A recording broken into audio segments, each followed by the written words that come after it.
Okay, so now we get to our second reading, and this is what we're going to do a little bit different this week. Normally we go from first reading to gospel because the readings are lined up so that the first reading and the gospel match up.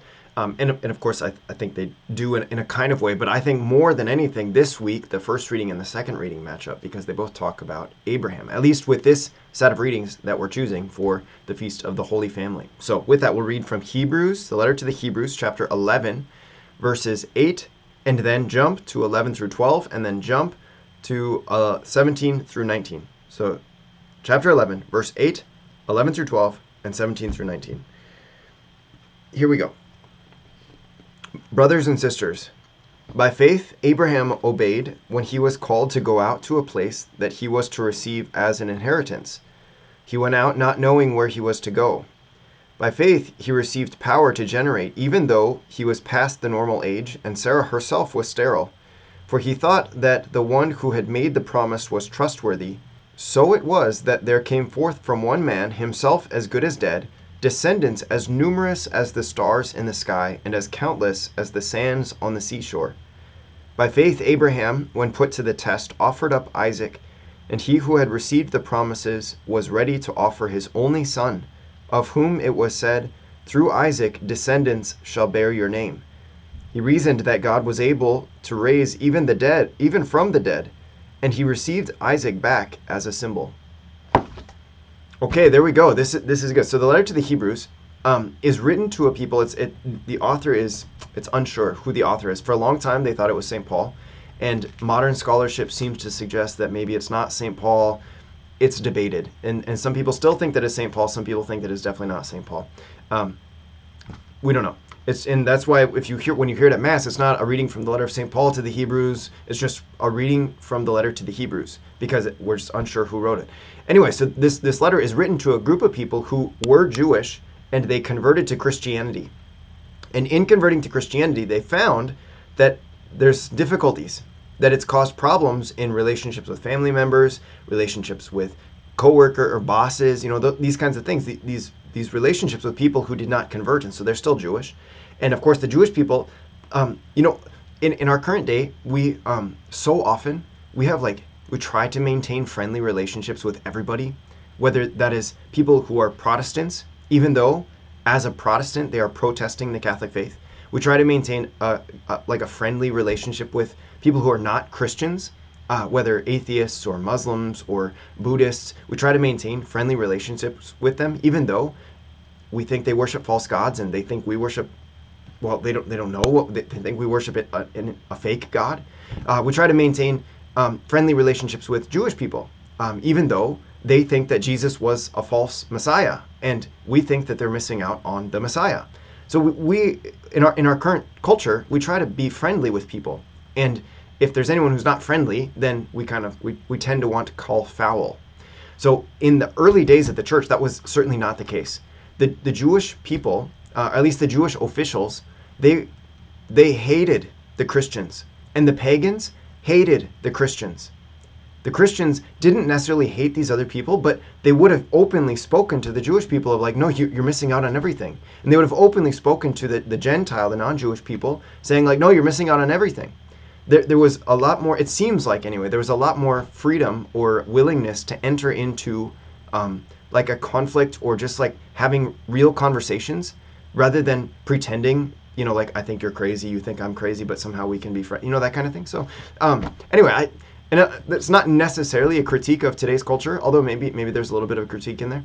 But anyway, so what happened when all these people who were Jewish converted to Christianity, and not everyone did, not all their friends and family did, well, their friends and family started to treat them so poorly because they thought they were worshiping a false Messiah. They thought that they were actually, in some ways, because they're practicing this new religion, there was a kind of friendly relationship between the Roman Empire and the Jewish religion, even though Rome was oppressing the Jewish people. There was like the status quo kind of thing of like, well, we've sort of figured out how to navigate it. But now this new religion comes along and it causes some extra problems. So anyway, so that's like who the Hebrew people are struggling with. So the author of the letter to the Hebrews is writing to these people saying like, no, I understand that you're tempted to go back to your Jewish faith. I understand that, but don't do that, because Jesus is so much better than everything that has come from the old. He is so much better. And for those who have faith in him,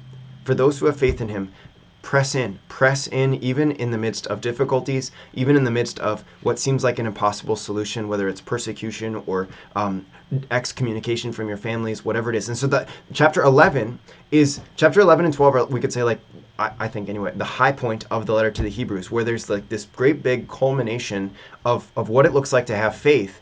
And that's in chapter 11. And then in chapter 12, the author says, okay, therefore, since we are surrounded by so great a cloud of witnesses, let us persevere in running the race, keeping our eyes fixed on Jesus. And so in other words, just like, because of the faith of our fathers in faith, like Abraham, let us persevere because they did it and they didn't even get to see the fulfillment of everything.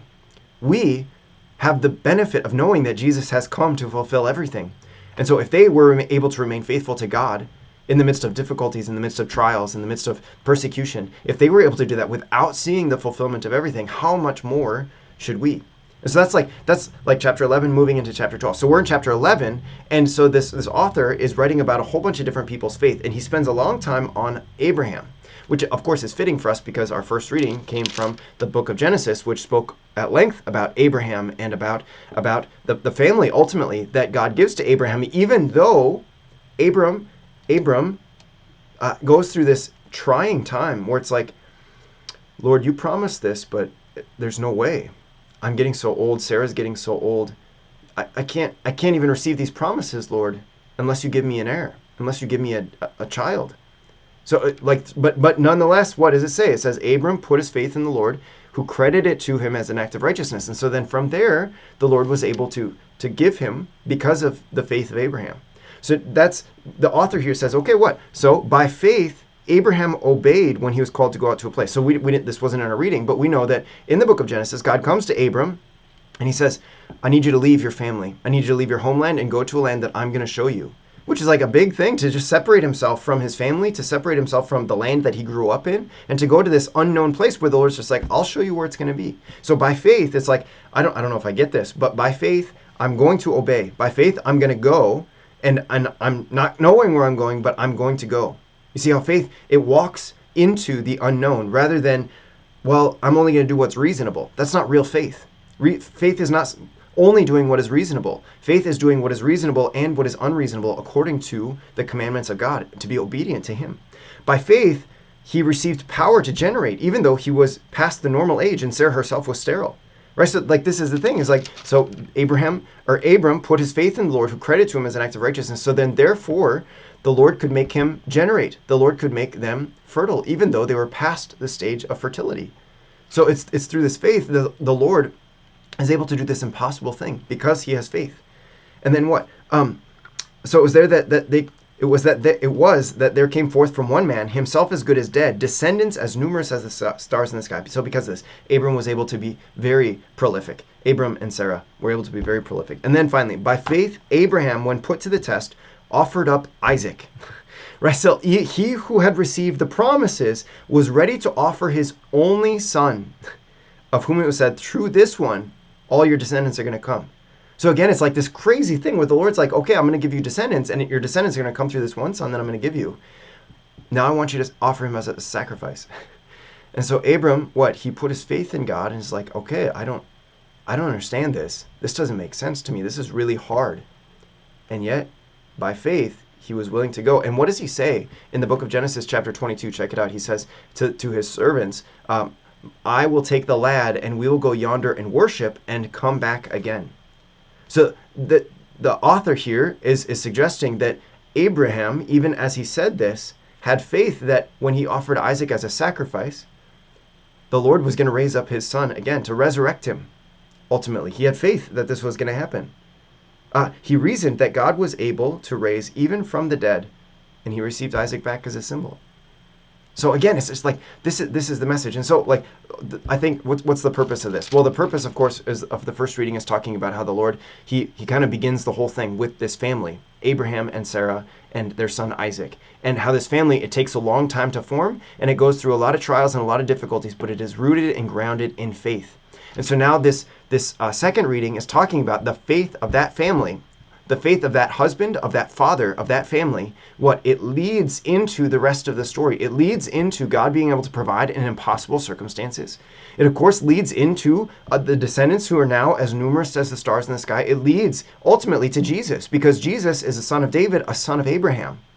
So it is through the family that this faithfulness comes into play and is revealed in a fruitful, active kind of way. And so as we talk about the Holy Family, we're talking about something that is meant to be rooted and centered in faith, that what can then bear fruit and can be active for the Lord. And through that activity, through that faith, the Lord can do impossible things. It's beautiful. It's so incredible. So anyway, that's our second reading. We'll look at the gospel passage in our next session. Okay, God bless you.